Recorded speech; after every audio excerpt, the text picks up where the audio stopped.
الحمد لله وكفى والصلاة والسلام على عباده الذين اصطفى خصوصا على سيدنا وسندنا ومولانا محمد المصطفى صلى الله تعالى عليه وعلى آله وأصحابه ومن والاه. أما بعد، أعوذ بالله من الشيطان الرجيم. بسم الله الرحمن الرحيم. وأما من خاف مقام ربه ونهى النفس عن الهوى فإن الجنة هي المأوى. صدق الله مولانا العظيم. إن الله وملائكته يصلون على النبي يا أيها الذين آمنوا صلوا عليه وسلموا تسليما. اللهم صل على سيدنا ومولانا محمد وعلى آل سيدنا ومولانا محمد وأصحاب سيدنا ومولانا محمد وبارك وسلم وصل عليه. الصلاة والسلام عليك يا سيدي يا رسول الله وعلى آلك وأصحابك يا سيدي يا حبيب الله. الصلاة والسلام عليك يا سيدي يا رسول الله وعلى آلك وأصحابك يا سيدي يا رحمة للعالمين. Bismillahir Rahmanir Rahim. After praising Allah subhanahu wa ta'ala Jalla Jalaluhu wa Amma Walahu, and after sending infinite salutations and blessings upon our liege Lord, the jewel of creation, the master of all creation, the leader of all creations, the one whom Allah subhanahu wa ta'ala in the Quran picked a qasam by his life, لَعَمْرُكَ إِنَّهُمْ لَفِي سَكْرَتِهِمْ يَعْمَهُونَ, that I swear by your life, O beloved Messenger sallallahu alayhi wa sallam, and the one whom Allah Almighty addressed as Rahmatan lil Alameen, none other than Sayyidina Muhammad Rasulullah sallallahu alayhi wa sallam. Firstly, I would like to thank the Road to Reality team who have invited myself once again to speak on a very important subject. A subject which I feel in the day and age that we live in, we as Muslim youth and we as Muslims in general do not talk too much about. We spend too much time talking about the dunya. We spend too much time talking and chasing after the dunya. We spend too much time gossiping and backbiting. We spend too much time in slandering people and spreading rumors about people. Our entire conversations revolve around the states of people, and rarely do we talk about our own state. That how am I today? What's the problem inside me? Rarely do we sit and talk about ourselves. We spend too much time talking about other people. At the same time, we spend too much time talking about the dunya. What's the latest car in the market? What's the best footballer going? What the latest score of football is, and who won the Asian Cup in cricket? We spend too much time talking about the dunya, and we do not prepare ourselves for the akhirah. We are Muslims, honored and born in Islam.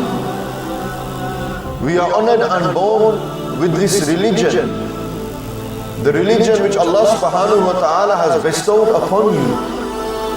You was born as a Muslim, and your parents recited the adhan in your ear. You have grown up as a Muslim, male or female. But living in the West, you've forgotten the reality of life. You've forgotten the purpose of life. Brother Irfan mentioned the verse in Surah Al-Mulk. This is one of those verses in which the purpose of life is defined. Allah subhanahu wa ta'ala said, الَّذِي خَلَقَ الْمَوْتَ وَالْحَيَاةَ لِيَبْلُوَكُمْ أَيُّكُمْ أَحْسَنُ عَمَلًا. الَّذِي خَلَقَ الْمَوْتَ وَالْحَيَاةَ. Allah Almighty is He who created maut and hayat. In this verse, Allah Almighty mentioned death first, then life. So that He reminds me and you of death first and then think of life after. That death is a reality that is going to hit me and you. Death is going to come across me and you. You can be in any corner of the world. You could be in the White House. You could be in some slum in the Amazon rainforest. You could be in the flashiest car, or you could be walking on the street. You could be playing football, or you could be laying in bed. You could be doing halal, or you could be committing haram. But that angel of death will come to you, and he will take life from you. Allah Almighty said, الَّذِي خَلَقَ الْمَوْتَ وَالْحَيَاةَ. He created death and then life. He created death and life. Why? One would ask Imam Sahib, why has Allah Almighty created death and life? What's the purpose of death and life? لِيَبْلُوَكُمْ أَيُّكُمْ أَحْسَنُ عَمَلًا. The word bala has been used here so that He may test you. لِيَبْلُوَكُمْ. He may test you. He may send you through difficulties and tribulation. أَيُّكُمْ أَحْسَنُ عَمَلًا. Just to see who will give the best reaction to those tests. Who will have the best a'mal? Who will show good deeds on the day of reckoning? Who will present a good case in front of Allah subhanahu wa ta'ala? This is one of the purposes of life. And the title of the topic is the final destination. We live life thinking that this destination, the final destination, ain't gonna occur. We live life as if we are going to live forever. We don't bother about death, we don't think about death. When somebody dies in mine and your family, for 4 days you will do matam. For 4 days you will cry. For 4 days you will be talking about maut. Sadly today, when a matam occurs, when somebody dies in our families, instead of it being a matam, people talking about the akhirah, people spend too much time talking and doing ghibat about people. That's what we do in our matams now. We sit there, talk about other people. Yeah, look at him, check him out. We have nothing better to do than to gossip about people, even when somebody dies. This is the state of our Muslims today. And the Prophet sallallahu alayhi wa alihi wa sahbihi wa sallam, Nabi alayhi salatu salam came as a guide with Allah Almighty's guidance, Al-Quran Al-Kareem, and the hikmah, the sunnah of Rasulullah sallallahu alayhi wa sallam, to guide us to what is good and told us what is evil and bad. Today, we live in a day and age when we run towards evil. We compete with one another who can pull more girls. We compete with one another in who can drive the fastest car. We compete in one another in chasing after the dunya. We compete in one another who is bigger and harder and better. You see one lad, he's in the gym, he's training, he's benching 150. There's a lad next to him, it's competition. Man's got to be bigger than him, man's got to be stronger than him. He's got to have bigger arms than him. Haqiqat, that's the reality. That's the way life works today. If he has a house, I have to have a house bigger than his. If he's got a slick car, I've got to have a slicker car. I've got to have a car that looks even better. Why? Because we're competing with one another in this dunya. We're fighting against one another. We compete with one another in bad deeds, in proving a point to the boys. How often will you compete with one another to prove a good deed? How often will you compete with one another to say who can read the longest salah? How often will you compete with one another and say, let's see who can remember Allah Almighty the most? You don't, because it's not interesting. And sadly, the world we live in today, it has distracted us. It has distracted us and deviated us and misguided us from the reality of life. And the reality upon me and you is what? The reality is death. But death, it doesn't end there. You see, some people live life thinking they will die and there's nothing that's going to happen afterwards. There's another world waiting for you, brother. When you ask the brother, what's happening? I'm alright. How's it going? Chilling. What's the latest? Same old, bruh. Same old. Not new, different day. And then when you say, bro, when are you going to change? When are you going to begin to read your salah? And he says, bro, when the time's right. I'm going to chill out now. You only live once, brother. You only live once. That's what he says to you. He says you only live once. Muslims are telling Muslims that they only live once. That's a Western mentality. That is a non-Muslim mentality. That is a mentality of those who think that this is the dunya. That's it. There is no other dunya afterwards. This is not the only dunya. This is just part-time. كن في الدنيا كأنك غريب. The Prophet ﷺ said, live in this dunya as if you're a poor man. Live in this dunya as if you are a traveler, wayfarer. You're just coming, you're traveling on a journey. And the journey begins how? Let's begin this journey of life. Mukhtasaran, in the short period of time. Look at this. Allah Almighty honored you with Islam. You are born in a Muslim family. Your mother and father are Muslims. You grow up in a Muslim household. When you are growing up, your childhood, you have brothers and sisters that you play with. You start going to school. You're growing up. You're innocent. Imam Abdullah Al-Haddad, rahimahullah, he so beautifully, so clearly states in his book, The Lives of Men, he says it, he mentions it in there, that when he's a child, there's a hadith of the Prophet sallallahu alayhi wa sallam, that when the child, until the pen begins to write his deeds, when he becomes accountable, when the age of accountability occurs, when the time of accountability occurs, until then anything good that he does, his mother and father are rewarded with it. Anything good that child does. This is why Nabi sallallahu alayhi wa sallam said that tell your children to read salah at the age of 7. Why? Why 7 years old? Why not 17? Why not 20 years old? Why not 10 years old? Nabi sallallahu alayhi wa sallam said, tell them to read salah at the age of 7. Why 7? It's a beautiful number, 7. Why? Because that's the age when he's fresh. That's the age you can mold him the way you want to mold him. What do we do to our 7-year-olds? We let them chill out. We spoil them with computer games. For a 7-year-old, we let them watch TV. That's all they do. You sit them in front of the television. All they do is watch CBBS and Teletubbies. That's it. That's what they watch. Pop TV and God knows what channels. You don't care what they're watching. You don't care. They're watching cartoons. They're watching cartoons, brother. What's cartoons going to do to him?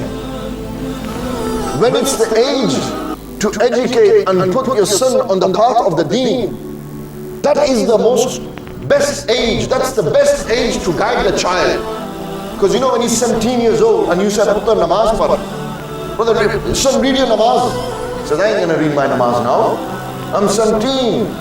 I'm in college. I'm free. I'm like a free bird chilling. I can do what I want. I want to get a car. I want to pass my driving. You try at 17 to change him. Try it. Ask yourself, if you've got a son who's 17 years old and he doesn't read namaz, ask him to read namaz. Watch how sust he will become. But if you get a young lad who has been reading salah at the age of 7 years old, you will see that child, when you say Puttar read namaz at 17, you won't even have to say Puttar read namaz at 17. He's reading namaz before you're reading namaz. He's reading namaz before you're reading namaz. Why? Because you've nurtured him. What nurturing are you giving your children? What are you feeding your children? Television? What are you feeding your children? Facebook? What are you feeding your children? Haram that you earn? We don't care how we bring our children up. This is the state that we're in at this moment in time. We're not too bothered about the tarbiyah. We're bothered more about building the bank balance, buying a new house, bigger house, more children. We're too worried about the dunya. We're too worried about chasing after the dunya, chasing after women, chasing after money.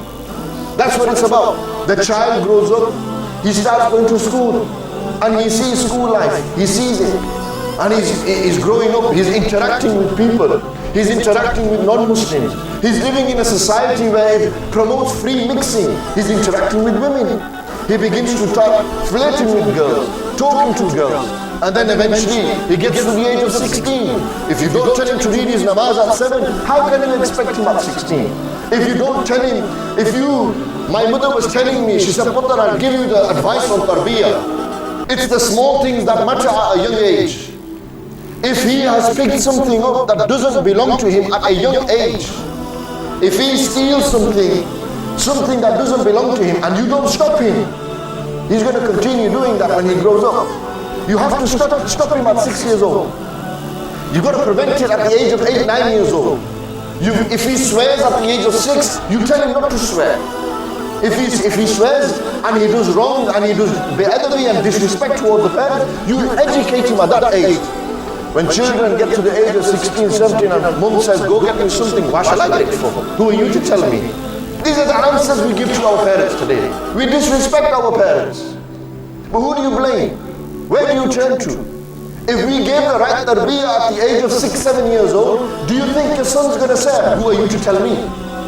Do you really think he's going to say that? But the point I'm making, when it's the childhood, when he's in the young age, is give attention to your children. Spend 1 hour with your children in the day, more than that. Spend time with your children. If you're not married and you're going to get married, I'm telling you, spend time with your children. We neglect our children. We think we fulfill their right by what? Giving them mal and dawlat. That's just one aspect of the right that you have to fulfill. Nabi alayhi salatu salam said the greatest thing the father can give to the son is what? Adab.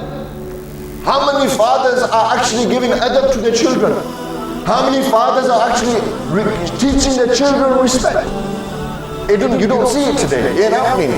People ain't interested. Fathers are too busy out there doing 8, 9 hour shifts.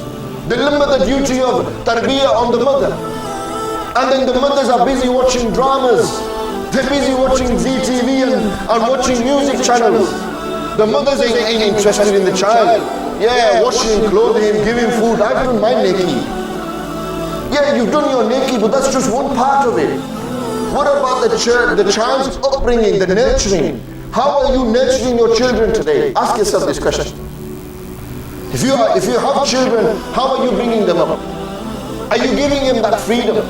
When the child gets to 16, 17, he's grown up now, he's got a mobile phone in his hand. And what's it about? At that age, he wants freedom. He wants to get out there, he wants to enjoy life, get out, buy a car, pass his driving, zoom the streets of Leighton and Walthamstow. That's what he wants to do. He wants to prove a point, have a slick motor. Doesn't matter how he gets it. If he wants to look cool, he will do haram to look cool. He will do haram to look cool. But he has to look cool. You see, it's all about street respect, street rep. He's got to have a street rep. If he ain't got no street rep, he ain't counted. Brother's not known, people don't want to know him. He will only be known if he has the street rep. And what's the street rep today? Today's street reputation, we're too worried about pleasing people. We're too worried about pleasing the boys, pulling the bear. We ain't interested in pleasing Allah subhanahu wa ta'ala. This is the state that we live in. Then he grows up and he finds himself a job. And just going through it quickly, some people can't find jobs, some can't find jobs.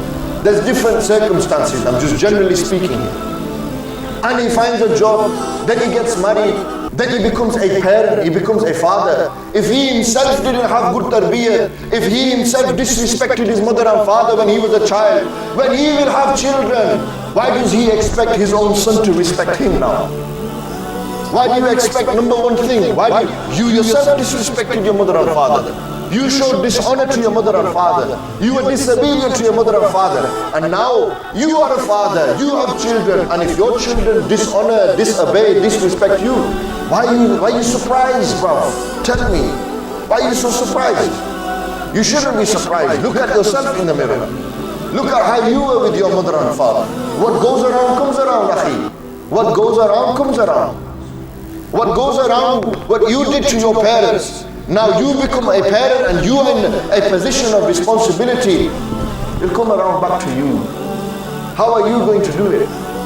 Prepare yourself for these tests that Allah is going to give you. إِنَّمَا أَمْوَالُكُمْ وَأَوْلَادُكُمْ فِتْنَةٌ. Your mal and your dawlat, your awlad, your children, they will be a test for you. It's one of the tests Allah Almighty will give you. What if He was to give you a disabled son to see how you will react? What if for 15 years you tried for a son, you didn't get no child? What if you had children, you had mal, dawlat, everything, but your son's locked up in a prison? These are tests that Allah will give you through your children. Just as you was once a test for your own mother and father, now your own children will become a test on you. And how you was testing your mother and father, your children will test you as well. What goes around comes around. Illa ma sha Allah. You get exceptional cases. And then the individual, he grows up adulthood. Despite all this, living in the midst of the matrix, running around in the dunya, chasing after, don't have time to read your salah by jama'ah, none of this. Death can come at any moment in time. Death could take you right now. Any one of you could die. This is in the control of Allah subhanahu wa ta'ala. Kullu nafsin dha'iqatul maut. Every nafs, every soul shall take death. You will have a moment when your soul will be separated from your body. What's going to happen? What preparations have me and you made for our akhirah? What have you made for the final destination? This is the beginning of life. The awliyaullah, this life begins in the grave. Life begins in the grave. Why? Why do they believe that life begins in the grave? Because this life that they live, this will just you working. The next world, it begins from your death. When you will enter your grave, and when you are entered into your grave, look at that. Look how amazing life is. You used to live your life like you were the king. You thought you were everything. You wore the best gowns. You were driving the flashiest cars. You lived in the biggest houses. You had the most beautiful wife and children, everything. Despite all of this, despite chasing after the dunya, you know, when you die, where's that house gone? Where are those clothes gone? Those flashy clothes, gowns, Armanis that you were wearing, the Fred Perrys that you were wearing, the Adidas and Nike that you were wearing, all this that you thought, I need to look good, I need to look good. When you enter your grave, what are you going to be wearing? 2 sheets of cloth, that's it, khalas. 3 sheets max, wallah. You're not going to go in there with your night gowns. You ain't going to go there with your flashy gowns. You live your life like you're going to live forever. But when you will enter your grave, that clothes that you were wearing, those clothes you were wearing, the house that you lived in, that money, bank balance, everything that you've gathered, where is it left? Has it gone with you in your grave? Will it be there in your grave? Will your money answer for you? You're chasing after the mal and dollar today. You're thinking about getting rich and proving a point to people. What point are you going to prove in your grave? We are Muslims. We believe in life after death. We believe that after this world, there is another world waiting for me and you. What are we prepared for that world? We're spending too much time thinking about this dunya. We're building our bank balances, Barclays, HSBC, Lloyds TSBC. We're too busy chasing after this dunya. The real bank balance is what? The real bank balance is the bank balance of the akhirah. What's going to happen when you die? 17-year-olds have died. Great Badshah like Fir'aun, big kings like Fir'aun have come and gone. Harun and Qaiman came and gone. Nimrud, these people thought they were Badshahs. These were Zalims. Allah Almighty left them as example for me and you. These men had everything. You think you've got everything, you ain't got nothing compared to Fir'aun. And just to carry Fir'aun's key, it would take 70 camels just to carry his keys for his treasures. What have me and you got? Tell me. Even Fir'aun knew right at that last moment when he was in between the sea with his 1,000,000-man army, he knew that I'm going to die now.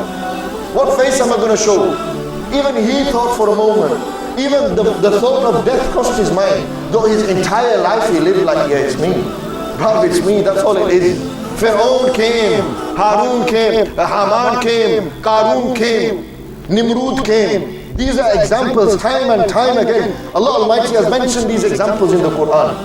He does not like the one who has takabbur. He does not like the one who is a zalim. He does not like one who is a fujjar, those who commit evil, those who go against Allah Almighty, those who sin against Allah Almighty. Allah Almighty doesn't like these people. Allah Almighty loves the people of taqwa. Allah Almighty loves those where Allah Almighty in the Quran said, Ya ayyuhalladhina amanu taqullaha haqqa tuqatihi. Allah Almighty loves those where Allah Almighty in the Quran said, oh you who believe, fear Allah Almighty. Ittaqullaha haythu kuntum. Fear Allah Almighty haythu ma kuntum. Wherever you are. Where are those people gone? Where's the fear of Allah? No man's got no fear in his heart left. We ain't got no fear. We live our life. We say, Akhi, I fear Allah. Brother, I fear Imam Sahib, I fear Allah. Of course I fear Allah. Who will sit here and tell me he doesn't fear Allah subhanahu wa ta'ala? Every single one of us fear Allah subhanahu wa ta'ala. But do you really fear Allah? Your words are one thing, your actions are another, brother. Will you say one thing with the tongue and you're doing another with your limbs? You say you fear Allah Almighty, but you don't read your Fajr Salah. You say you fear Allah Almighty, but you disrespect your parents. You say you fear Allah Almighty, but you think you're some bad boy. Where's the fear of Allah Almighty gone? Tell me.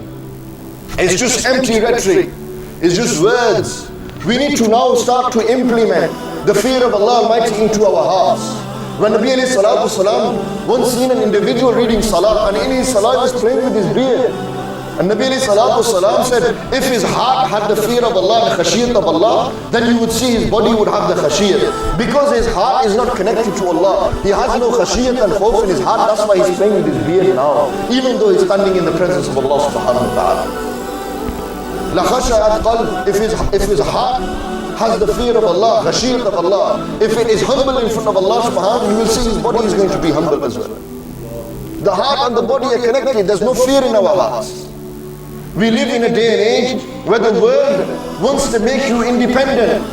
It's trying to free you from religion, free you from Allah. This is the world we live in now. It's trying to make you think that it's you.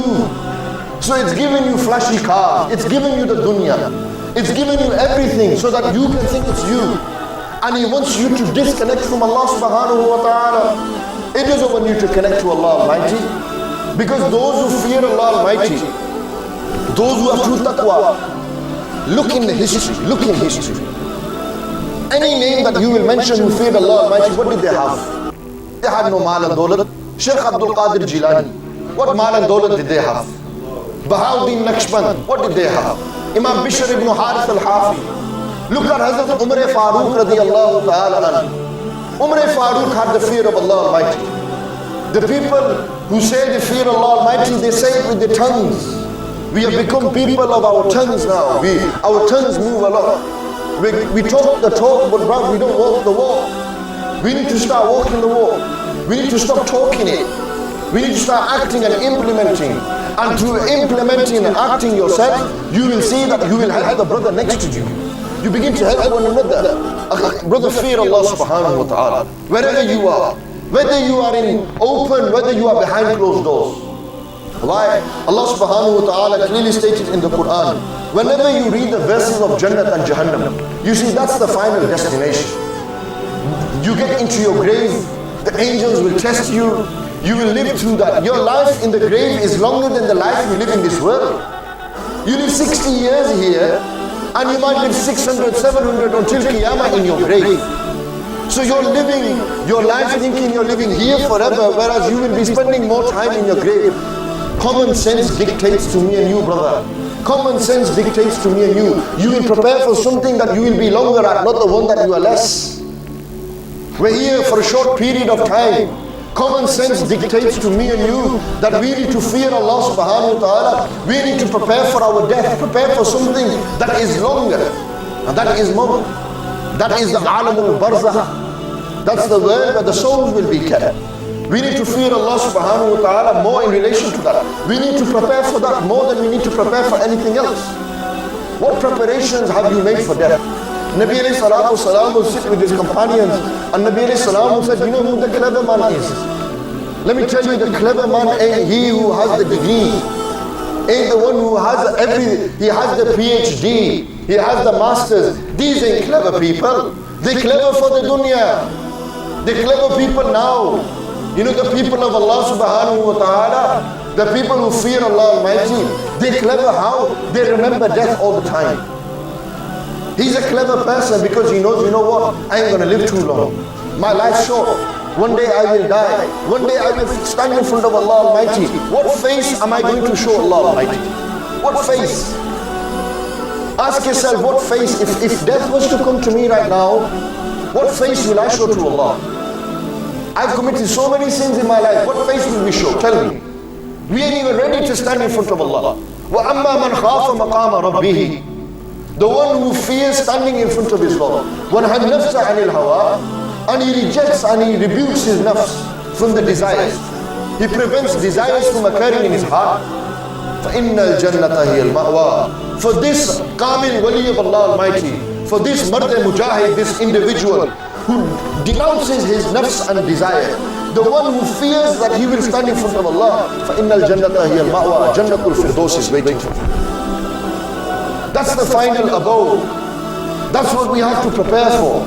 Some people will read Salah because they have to read Salah. Some people will read Salah for Jannatul Firdaus. Some people will read Salah because they're scared of hell. The awliyaullah, they don't read it for heaven, nor do they read it for hell. They only read it for the raza of Allah. They read their Salah for the pleasure of Allah Almighty. Me and you, we are not even on the ladder yet, Ram. We are not even on that ladder. Who do we read our Salah for? We haven't even taken the step. Our intentions are corrupt even before we read the Salah. When we're in the Salah, Shaitan wakes up and says, nothing, what are you going to eat tomorrow? Oh, I need to go here. You know those appointments you couldn't remember out of Salah, in Salah he reminds you. Shaitan has a diary of what you will do. He knows your life better than you know it. Allah Almighty, Habib alayhi salatu salam said, Shaitan runs in the blood of Ibn Adam. He runs in your blood. He's in your system all the time. He has a grasp over your heart. If you do not remember Allah Almighty, He's always over your heart. He's always whispering into your ears.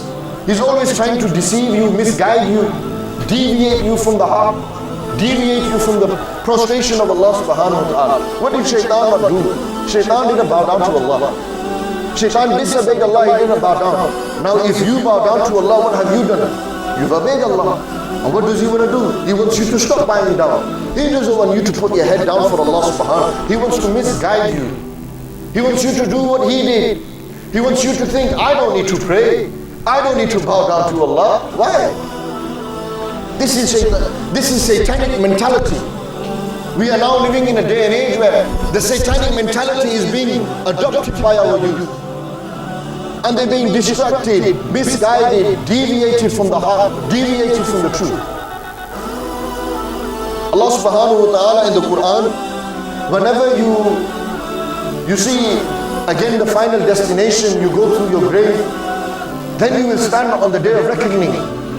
You will stand one day, new world order, new everything, new world will begin. Everyone will stand from Ibn Adam alayhi salatu wasalam till the final man. The whole of creation, mankind will stand there. What are you going to do on that day? When the sun will be above our heads, shining upon us, beaming upon us. People will be drowning in their own sweats. Some will be drowning, the sweat will be up to their ankles. Some will be up to their knees, some their hips, some their shoulders. Some will be drowning in their own sweat. Yawma yafirul mar'u. Man will run away from his own brother and sister, mother and father. On that day, nobody will be able to help me and you. On that day, nobody will be there for me and you. يوم لا تنفع مال ولا لا ينفع مال ولا بنون إلا من أتى الله بقلب سليم. On that day, your mal and dawlat will not help you. Family will not help you. Houses will not help you. What's going to help you on that day? You will yearn for Allah's mercy on that day. You know when a zalim enters into the grave, you know when a fasik fajir enters into the grave, when somebody who done wrong all his life, he says to Allah, you know what he says? He says, Ya laytani, woe to me, sad situation is mine. Ya Allah, give me one more chance in the dunya. Let me have one more chance in this dunya. Let me earn my good deeds. Let me earn your pleasure. And Allah Almighty will say, the angels will say, no more chances for you. You had your chances. Every time you used to drink alcohol, I gave you a chance immediately after. Every time you did wrong, I gave you a chance after. Every morning you woke up, I gave you a chance to change.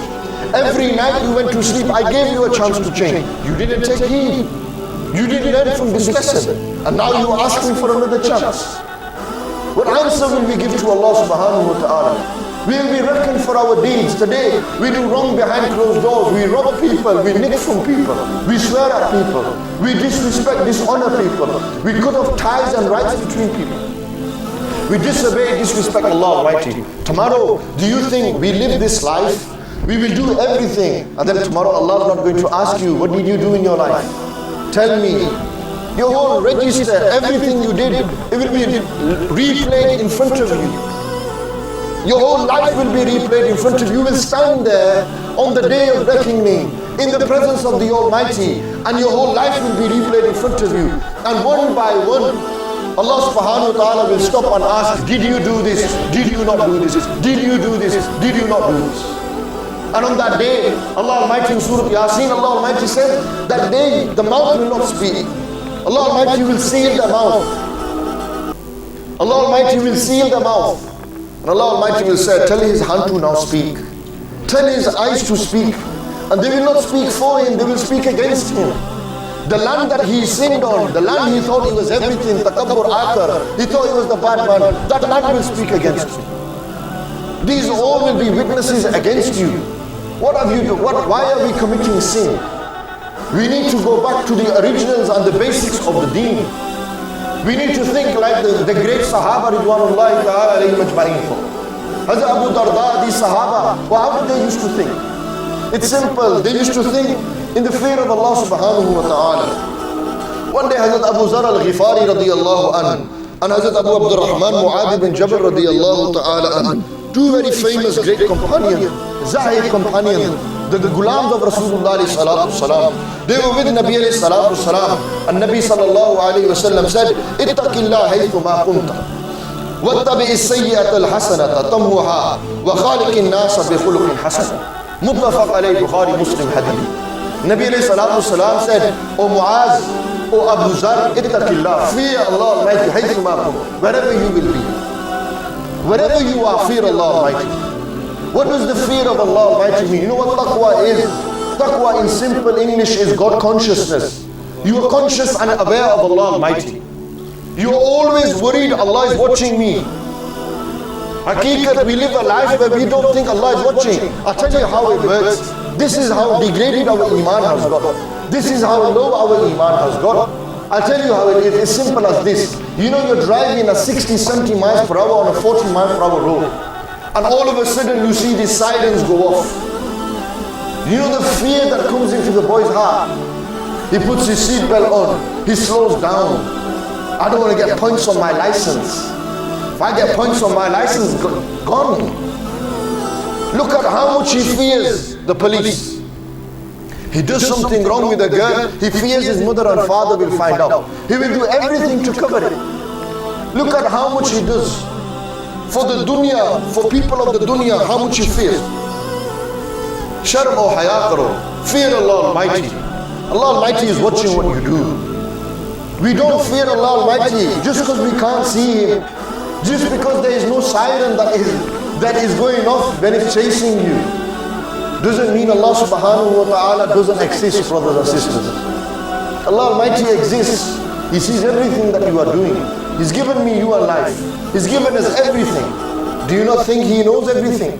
Do you not think He sees everything? He can hear everything. He is as-Sami'u al-Basir. He is the all-seeing and the all-hearing. He is the one who is Azali, Abadi, Sarmadi, Qadim. He is the one who has all this. But we've decreased. We lack consciousness of Allah subhanahu wa ta'ala. We live a life without consciousness of Allah. We are more conscious of what next man's going to say to me and you. We are more conscious what people will say. We are not conscious what Allah thinks of me and you. Nabi alayhi salam instilled this sifat. Nabi alayhi salam instilled this quality inside the Sahaba. That fear Allah Almighty wherever you are. Fear Allah Almighty wherever you are. Know that Allah is watching you. And Allah ala kulli shay'in qadir. Allah Almighty is qadir over everything. Fear Allah Almighty wherever you are. And then Nabi alayhi salatu salam said, if you do a bad deed, follow it up quickly with the good deed. The good deed will remove the bad deed. We do bad deed upon bad deed, upon bad deed, upon bad deed. We just do bad. How often will we do a bad deed and think, you know what, it's bad. Now I will say, subhanallah, maybe the bad deed will go by with me doing good deed. وَخَالِقِ النَّاسَ بِخُلُقٍ حَسَنٍ, and treat people with good character. Our characters today, we are too worried about what people will say. We don't care about people's feelings. We will swear at them, we will dishonor them, whether they're Muslim, whether they're non-Muslim. خَالِقِ النَّاسَ بِخُلُقٍ حَسَنٍ, treat people with good character. Nabi alayhi salam gave this advice to his companions. Nabi sallallahu alayhi wa alihi wa sallam in the Quran, Ya ayyuha alladhina amanu ittaqullah wal tanzur nafsun ma qaddamat lighad. Allah Almighty in the Quran said, oh, you have iman, fear Allah Almighty. What are you going to present to Him tomorrow? Fear Allah, what will you show to Him tomorrow? You will stand in front of His court. You will stand in His presence. And Allah Almighty will ask you, did you do this, did you not do this? What answer will we give? We don't think like this no more. That's the destination. Our aim is to get to paradise. Paradise ain't in the dunya. This ain't paradise. Nabi alayhi salatu salam said, Ad-dunya sijnul mu'min wa jannatul kafir. This dunya is a prison for the believer, ain't paradise for him. Wa jannatul kafir is jannat for the kafir. The one who's not Muslim, this is his jannat. Sadly, our Muslims have made this dunya jannat. We have made this dunya into jannat for us. We think this is our jannat. Nabi alayhi salatu salam, when they were shown jannat and they visited jannat, when they returned back to the Sahaba and they used to describe Jannat to the Sahaba, in the Quran Allah subhanahu wa ta'ala describes it. Nabi alayhi salatu salam mentioned that Allah Almighty mentioned, I have promised for my servants who are pious, who live a life of God-fearing, of Allah subhanahu wa ta'ala, a God-fearing life.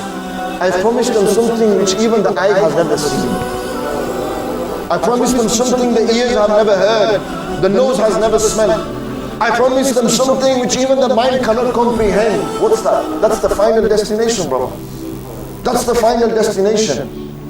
I promise you, Nabi alayhi salatu salam said the lowest stage of Jannah, the lowest stage, the lowest stage, the one for those who will come out of hell and go to Jannah, Nabi alayhi salam said, that is 10 times better than this dunya, what's in this dunya.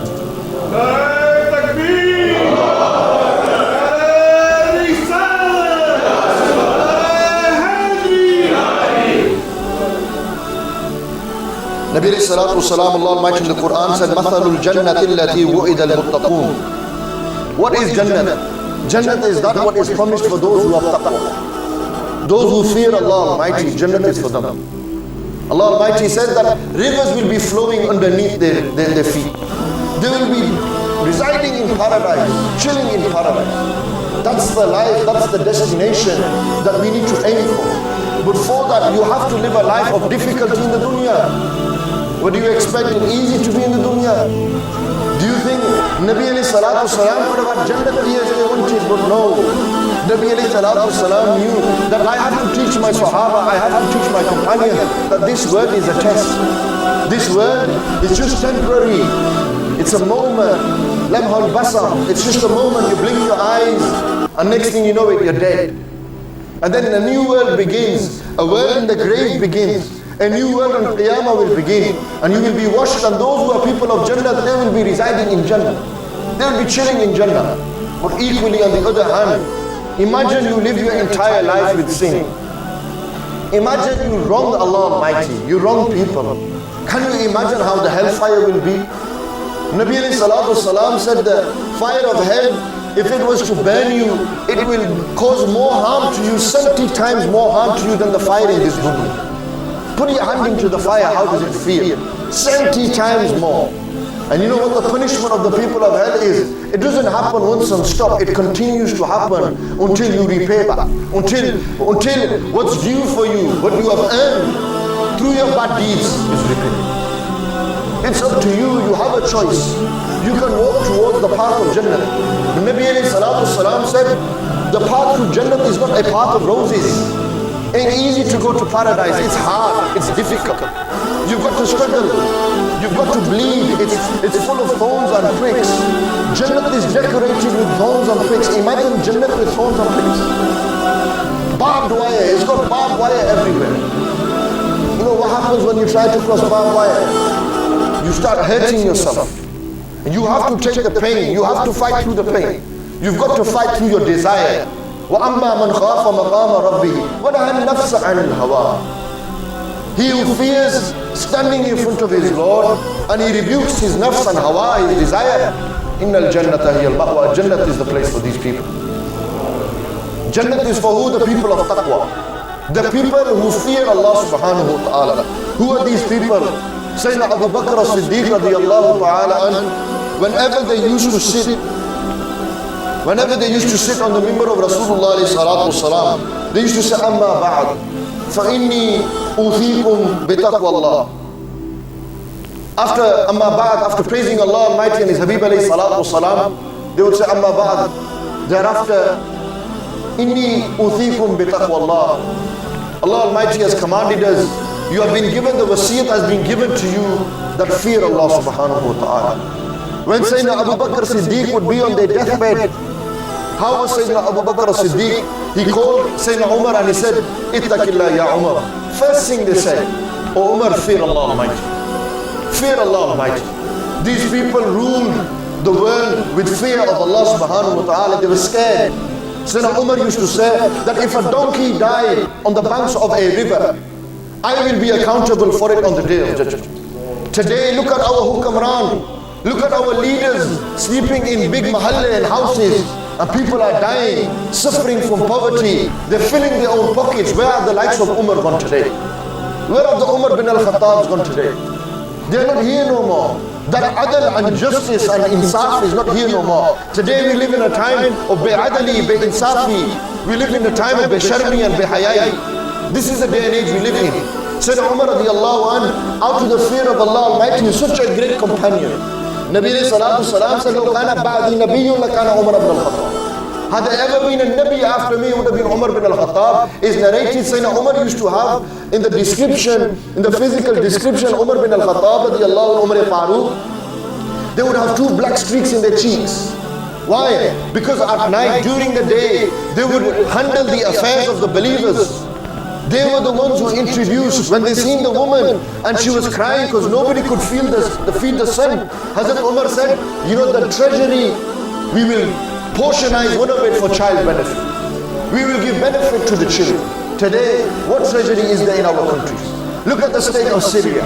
Look at the state of Pakistan. Look at the state of Afghanistan. There's no state left. We need the likes of Umar ibn al-Khattab again. The men who ruled when they had fear of Allah Almighty in their heart. They were scared that even donkeys they would be questioned about donkeys that died on riverbanks because nobody fed.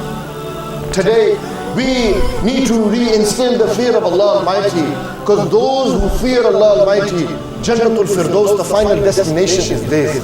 They will be smiling on that day. They will be laughing on that day. They will enter into paradise and the angels will say, Assalamu alaikum, come inside. Paradise has been promised for you. You yourself chose to live a life where you renounced your nafs and desire. You feared Allah Almighty. You gave everything up, and Allah Almighty in return has promised you Jannatul Firdaus. Now go to Jannatul Firdaus. And I finish with a beautiful hadith that when the faisala, when the decision will be made, the people of hell will be in hell, the people of heaven will be in heaven. There will be a group of people that will cry in paradise. They will be crying. And Allah subhanahu wa ta'ala will say to the angels, go ask them, why are they crying? What makes them cry? And they will ask and they will say, why are you crying? Allah Almighty has promised you paradise, He's given you paradise. Isn't this what you wanted? And they will say, we are crying because we used to worship Allah Almighty, not for Jannatul Firdaus. We didn't want to get into paradise. We worship Allah Almighty so we could finally see who Allah Almighty is. So that the veils could be lifted, so that the didar, metaphorically speaking, the vision could occur. وجوه يومئذ ناظرة On that day, their faces will be on looking at Allah subhanahu wa ta'ala. Allah Almighty will unveil Himself. Allah Almighty will reveal Himself, metaphorically speaking. And Allah subhanahu wa ta'ala will honor these people with Jannat al-Firdaus. And then they will smile. To get to that stage, you have to become sincere. You have to fear Allah subhanahu wa ta'ala. You've got to live your life of piety. You've got to obey the rights of Allah. You've got to be worried about how you are treating people in the day and age we live in. These are the ways to get to that final destination. The destination for me and you isn't Ibiza. The destination isn't Spain. The destination isn't going and chilling out and being a gangster. The destination is paradise. And in paradise, you hear it from many people, there's no gangsters in paradise, I'm telling you. There ain't no gangsters in paradise. I have talks where, but the title of the talk is, there ain't no gangsters in paradise. Haqiqat. There'll be no gangster. In there will be the people of taqwa. Those who fear Allah Almighty, not those who put fear in people's hearts. Fear Allah Almighty. Become conscious of Allah subhanahu wa ta'ala. May Allah Almighty instill taqwa into our hearts. Count us amongst the muttaqeen. Are once counted amongst the muttaqeen. Grant us what He has promised the people of taqwa. Jannatul Firdaus wal Ma'wa. أقول قولي هذا أستغفر الله لي ولكم وآخر دعوانا أن الحمد لله رب العالمين.